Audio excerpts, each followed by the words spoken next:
পিনাকি ভট্টাচার্য তিনি প্রায় বলেন নুরুল হক নূর সুলতান মঞ্জুর হয়ে যাবে, বলেন নাই বন্ধুগণ?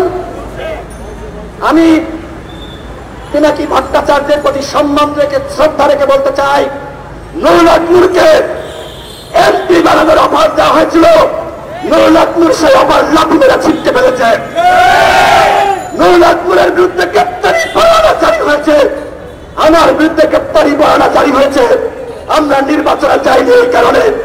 আপনি কোন তথ্য উপাত্তের ভিত্তিতে একের পর এক আমাদের নিয়ে সমালোচনা করছেন? অথচ আমরা দেখতে পাই বন্ধুগণ, গলার অবস্থা খারাপ, কিন্তু এটি গুরুত্বপূর্ণ কথা বলতে হবে। আমাদের সাথে যারা ছিল ওই ফারুক এবং তারেকরা, তাদের নিয়ে আমাদের কোনো সমালোচনা নাই।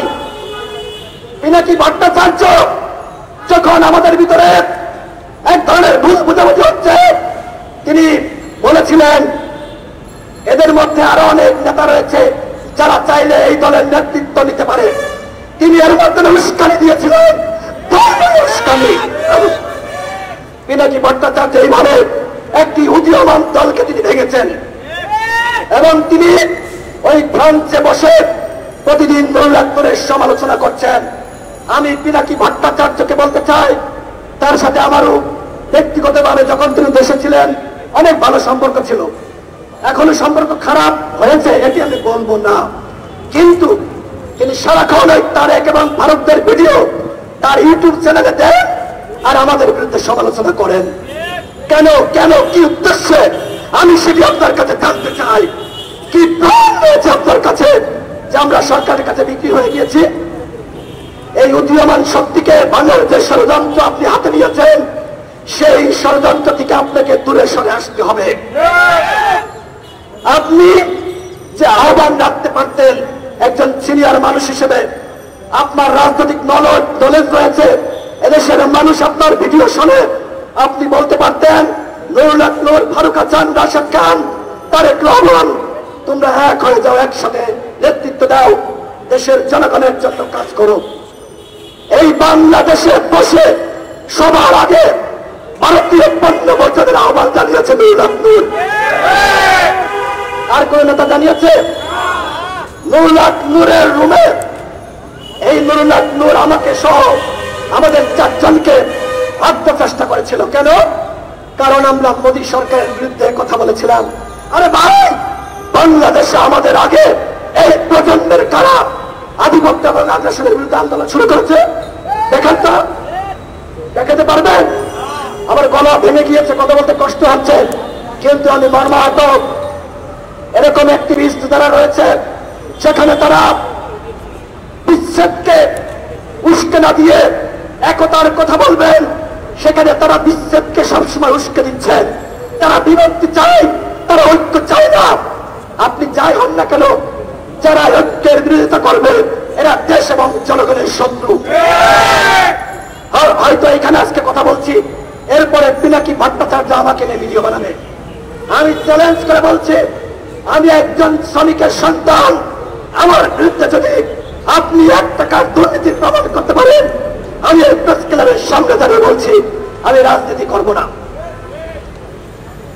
আমি যে কথাগুলো বললাম, নুরুল হক নূরকে এমপি বানাতে চেয়েছিলাম আমার সামনে, সব থেকে বড় সাক্ষী আমি, সব থেকে বড় সাক্ষী গোয়েন্দা সংস্থা, সব থেকে বড় সাক্ষী সরকার। প্রমাণ করেন, পেয়ে যাবেন। যারা যারা এমপি হয়েছে আওয়ামী লীগের বাইরে, প্রমাণ করেন, পেয়ে যাবেন। এই নূর রাশেদ এমপি হয় নাই, জনগণের সাথে প্রতারণা করে নাই। এই জন্য কি আমাদেরকে এইভাবে সমালোচনা করবেন? জনগণের কাছে আমাদের বলা হচ্ছে আমরা সুলতান মঞ্জুর হয়ে গিয়েছি। এগুলো কি? আপনার প্রতি শ্রদ্ধা এবং সম্মান দেখে বলছি, আর কখনো মিথ্যা তথ্যের ভিত্তিতে নুরুল হক নূরের বিরুদ্ধে আপনি সমালোচনা করবেন না। যদি কোনো তথ্য প্রমাণ থাকে সেটির ভিত্তিতে কথা বলবেন। হ্যাঁ, আমরা ইয়ার, আমরা বয়সের তরুণ, আমাদের ভুল ভ্রান্তি হতে পারে বন্ধুগণ, এবং এই ভুল ভ্রান্তির জন্য আমরা জনগণের কাছে দায়বদ্ধ। কিন্তু আমরা যা করছি 28 অক্টোবরে এবং 28 অক্টোবরের পরে নির্বাচনের আগে পরে এই গণ অধিকার পরিষদ যা করেছে চ্যালেঞ্জ করে বলতে পারি বাংলাদেশের আর কোন দল এত জনশক্তি এবং তরুণ শক্তিকে নিয়ে আন্দোলন গড়ে তুলতে পারে নাই। বন্ধুগণ, আমরা লড়াই করছি, এই লড়াই চলবে। ভারতীয় দাবেদার মোদী সরকারের বিরুদ্ধে আমাদের আন্দোলন চলবে এবং বাংলাদেশে যে ভারতের আওয়ামী লীগের গোলাম সরকার রয়েছে তাদের বিরুদ্ধে আমাদের লড়াই চলবে। এবং আজকে বাংলাদেশের জনগণের পক্ষ থেকে যে ইসরায়েলি পণ্য, ভারতীয় পণ্য বর্জনের আন্দোলন চলছে, এই আন্দোলন বাংলাদেশের সর্বপ্রথম রাজনৈতিক নেতা হিসেবে নুরুল হক নূর সর্বপ্রথম ঘোষণা দিয়েছে। তার নেতৃত্বে আমরা গণ অধিকার পরিষদ এই আধিপত্য এবং আগ্রাসনের বিরুদ্ধে যে লড়াই, এই লড়াই ইনশাআল্লাহ চালিয়ে যাব। সকলে ভালো থাকবেন। জয় হোক মেহনতি মানুষের, জয় হোক গণ অধিকার পরিষদের। জনতার অধিকার আমাদের অঙ্গীকার।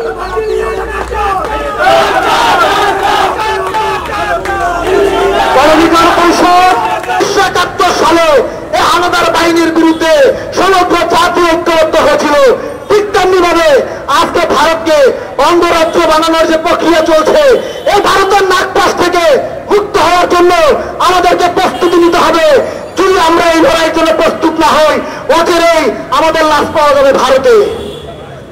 সংগ্রামী উপস্থিতি, আপনারা দেখেছেন যেমনিভাবে ইসরায়েলিরা প্যালেস্টাইন থেকে মানুষদেরকে ধরে ধরে নিয়ে ইসরায়েলে নিয়ে হত্যা করে, যেমনি ভাবে প্যালেস্টাইন থেকে ধরে নিয়ে ইসরায়েলের কারাগারে নিক্ষেপ করে, ঠিক তেমনি ভাবে আপনারা দেখেছেন মাওলানা দেলোয়ার হোসেন সাইদি যে সাক্ষী ছিল সুকরঞ্জন বলি, সেই সুকরঞ্জন বলিকে কোর্টের বারান্দা থেকে ধরে নিয়ে ভারতের কারাগারে তারা নিক্ষেপ করেছিল। আপনারা দেখেছেন বিএনপি নেতা সালাউদ্দিনকে ভারতে নিয়ে তারা লুকিয়ে রেখেছিল। আপনারা দেখেছেন একটি পাই মুখ বাদ নিয়ে কথা বলার কারণে বিএনপি নেতা ইলিয়াস হোসেনকে গুম করা হয়েছে। এগুলো করা হয়েছে একটি অঙ্গরাজ্য করার জন্য। আগেই বাংলাদেশের নিরাপদ পরিবেশ তারা করতে চায়। আমাদের আর সহ্য করার সময় নাই। ডাকসু বিপি জনাব নুরুল হক নূর এবং রাশেদ খানের নেতৃত্বে আমরা আবার একটি মুক্তিযোদ্ধার জন্য প্রস্তুত হচ্ছি। আপনারা সবাই প্রস্তুত করুন। সবাইকে ধন্যবাদ। আসসালামু আলাইকুম। ধন্যবাদ শ্রমিক নেতা আব্দুর রহমান ভাইকে। আসলে একটা কথা প্রচলিত আছে, ভারতের মতো বন্ধু থাকলে শত্রুর প্রয়োজন হবে না। ঠিক আজকে সেটাই প্রমাণ হচ্ছে। সংগ্রামী উপস্থিতি,